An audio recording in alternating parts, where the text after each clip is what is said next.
একটি পাহাড় কেটে মাত্র ৩৮ মাসে যদি গড়ে ওঠে বিশাল এক ট্রেন স্টেশন, আপনি কি সেটা বিশ্বাস করবেন?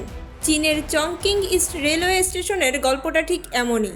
প্রায় ৪০,০০০ শ্রমিক, ৩,৬৬,০০০ টন ইস্পাত আর ২০ লাখ ঘনমিটার কনক্রিট দিয়েই পাহাড়ের উপর গড়ে উঠেছে এই বিশাল স্টেশন। কিন্তু আসল চমকটা এখানে নয়। এই স্টেশনের সবচেয়ে অবিশ্বাস্য অংশটা রয়েছে মাটির নিচে। পাহাড়ের ভেতরে আসলে কি তৈরি করছে চীন, চলুন শুরু থেকেই দেখে নেওয়া যাক। এপ্রিল ২০২২, চংকিং শহরের কেন্দ্র থেকে প্রায় ২০ কিলোমিটার দূরের জায়গাটি তখন ছিল একটি পাহাড়ের ঢাল। সমস্যা হলো, এত বিশাল একটি স্টেশন বানানোর মতো সমতল জমি এখানে ছিলই না। তাই প্রকৌশলীদের প্রথম কাজ ছিল পাহাড় কাটা। পুরো পাহাড়কে 3D ম্যাপিং করে কোথায় কতটা মাটি ও পাথর সরাতে হবে তা নির্ধারণ করা হয়। তারপর শুরু হয় বিশাল খনন, কোথাও ভারী মেশিন, কোথাও নিয়ন্ত্রিত বিস্ফোরণ। এভাবেই লক্ষ লক্ষ ঘনমিটার মাটি ও পাথর সরিয়ে তৈরি করা হয় একটি বিশাল সমতল প্ল্যাটফর্ম। কিন্তু পাহাড় কেটে সমতল করলেই তো বিপদ শেষ নয়, বরং নতুন সমস্যা তখন থেকেই শুরু হয়। বৃষ্টি হলে পাহাড়ের পানি নিচে নেমে এসে ফাউন্ডেশন দুর্বল করে দিতে পারে, আবার কাটা পাহাড়ের মাটি পিছলেও যেতে পারে। তাই চারপাশে তৈরি করা হয় রিটেইনিং ওয়াল এবং বিশাল ড্রেনেজ সিস্টেম। এরপর শুরু হয় আসল কাজ, ফাউন্ডেশন। পাহাড়ের উপর এত বিশাল ভবন দাঁড় করানোর জন্য মাটির গভীরে বসানো হয় শত শত পাইল। এই পাইলগুলো নিচের শক্ত শিলাস্তর পর্যন্ত পৌঁছে যায়। উপরে ভবনে যত ভার, সেটি ধাপে ধাপে এই ফাউন্ডেশনের মাধ্যমে মাটির গভীরে স্থানান্তর করা হয়। একটি কলাম একটি পাইলের উপর দাঁড়িয়ে নেই, একাধিক পাইলকে পাইল ক্যাপ ও গ্রাউন্ড বিমের মাধ্যমে একসঙ্গে যুক্ত করা হয়েছে। অর্থাৎ আপনি স্টেশনে যত বিশাল কাঠামো দেখছেন, তার আসল শক্তির বড় অংশ লুকিয়ে আছে মাটির নিচে। ফাউন্ডেশন শেষ হওয়ার পর শুরু হলো ৮তলা ভবন তৈরির কাজ। রড বসানো হচ্ছে, অস্থায়ী কাঠামো তৈরি হচ্ছে, তারপর কংক্রিট ঢালা হচ্ছে। একটি তলা শেষ, আবার একই প্রক্রিয়া। এভাবে ধীরে ধীরে উঠে গেল ৮টি তলা। কিন্তু চংকিংয়ের প্রচণ্ড গরম নির্মাণ কাজকে আরও কঠিন করে তুলেছিল। বিশাল পরিমাণ কংক্রিট একসঙ্গে ঢালার সময় ভেতরে প্রচুর তাপ তৈরি হয়, তাই কংক্রিটের ফাটল ঠেকাতে বিশেষ কুলিং সিস্টেম ব্যবহার করা হয়। এভাবে নিচ থেকে ধীরে ধীরে উঠে আসে পুরো কাঠামো। কিন্তু এরপর যা তৈরি করা হয় সেটি এই স্টেশনকে অন্যদের থেকে আলাদা করে। ৪১ মিটার উঁচু বিশাল স্টিল কলাম। দূর থেকে এগুলো দেখতে অনেকটা গাছের মতো। চংকিংয়ের নগর প্রকৃতির সঙ্গে মিল রেখে কলামগুলোর উপর তৈরি করা হয়েছে শাখা প্রশাখার মতো স্টিল স্ট্রাকচার। আর প্রতিটি কলামে বসানো হয়েছে প্রায় ১২০০টি স্টেনলেস স্টিল স্কেল।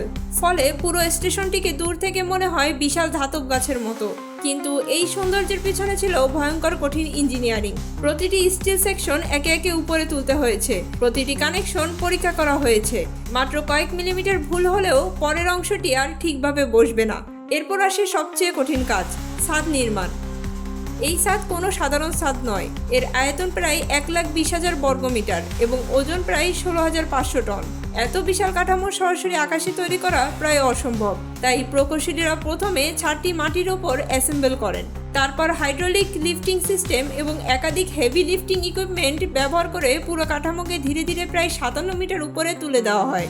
ভাবুন, ১৬,৫০০ টন ওজনের একটি বিশাল ছাদ মাটিতে তৈরি করে তারপর সেটিকে আকাশে তুলে বসানো হচ্ছে।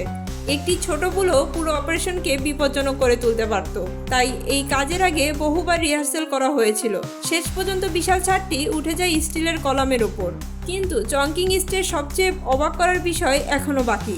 এই স্টেশনের নিচে রয়েছে মেট্রো, অর্থাৎ একই ট্রান্সপোর্টেশন হাব। এর বিভিন্ন স্তরে রয়েছে মেট্রো, বাস, ট্যাক্সি এবং হাই স্পিড রেলওয়ে। নিচে মেট্রো, মাঝে শহরে পরিবহন, আর উপরে হাই স্পিড রেল। একটি ভবনের ভেতরেই যেন পুরো একটি ট্রান্সপোর্টেশন সিটি। এ কারণেই চংকিং ইস্টকে শুধু রেলওয়ে স্টেশন বললে এর বিশালত্ব বোঝা যায় না। আর হাই স্পিড ট্রেনের জন্য ট্রাক অ্যালাইনমেন্ট করতে হয়েছে অত্যন্ত নিখুঁতভাবে। প্রতিটি ট্রাক লেজার দিয়ে পরীক্ষা করা হয়েছে। ওভারহেড ওয়্যারের উচ্চতা, প্ল্যাটফর্মের অবস্থান, সাইনেলিং এবং ট্রেন ডোরস সবকিছু একে অপরের সঙ্গে মিলিয়ে পরীক্ষা করা হয়েছে। প্রথমে ধীর গতিতে টেস্ট রান, তারপর গতি বাড়ানো হয়েছে। প্রতিটি ত্রুটি খুঁজে বের করে ঠিক করা হয়েছে। আবার পরীক্ষা, আবার সংশোধন, যতক্ষণ না পুরো সিস্টেম প্রস্তুত। কারণ ঘন্টায় শত শত কিলোমিটার গতিতে ছুটে চলা ট্রেনের ক্ষেত্রে সামান্য ভুলও গ্রহণযোগ্য নয়। অবশেষে আসে সেই দিন, ২৭ জুন ২০২৫। ৩৮ মাসের নির্মাণ কাজ অবশেষে শেষ। যে জায়গায় একসময় ছিল পাহাড়ের ঢাল, সেখানে এখন দাঁড়িয়ে আছে প্রায় 1.22 মিলিয়ন বর্গমিটার আয়তনের বিশাল এক ট্রান্সপোর্টেশন হাব। 8তলা কাঠামো, 41 মিটার উঁচু ট্রি-লাইক কলাম, 16,500 টনের ছাদ, মাটির নিচে ফাউন্ডেশন এবং মেট্রো নেটওয়ার্ক, আর তার উপর দিয়ে ছুটে চলেছে হাই স্পিড ট্রেন। সবচেয়ে আশ্চর্যের বিষয় হলো যাত্রীরা এসবের কিছুই হয়তো চিন্তা করেন না। তারা শুধু স্টেশনে আসে, ট্রেনে ওঠে, আর কয়েক মিনিট পর ট্রেনটি চলে যায়। কিন্তু সেই ট্রেনের নিচে রয়েছে পাহাড়ের গভীরে ঢুকে থাকা বিশাল ফাউন্ডেশন, মাথার উপর রয়েছে হাজার হাজার টন স্টিল স্ট্রাকচার, আর চারপাশে রয়েছে এমন এক ইঞ্জিনিয়ারিং সিস্টেম যা হাজার হাজার যাত্রীকে প্রতিদিন নিরাপদে চলাচল করানোর জন্য তৈরি। 38 মাস আগে এখানে ছিল শুধু একটি পাহাড়, আর সেই পাহাড়ের উপর দাঁড়িয়েছে এক বিশাল ট্রান্সপোর্টেশন সিটি। এটাই চংকিং ইস্ট, একটি ট্রেন স্টেশন নয়, একটি পাহাড়কে কেটে তৈরি করা প্রকৌশলীদের এক বিশাল বিস্ময়।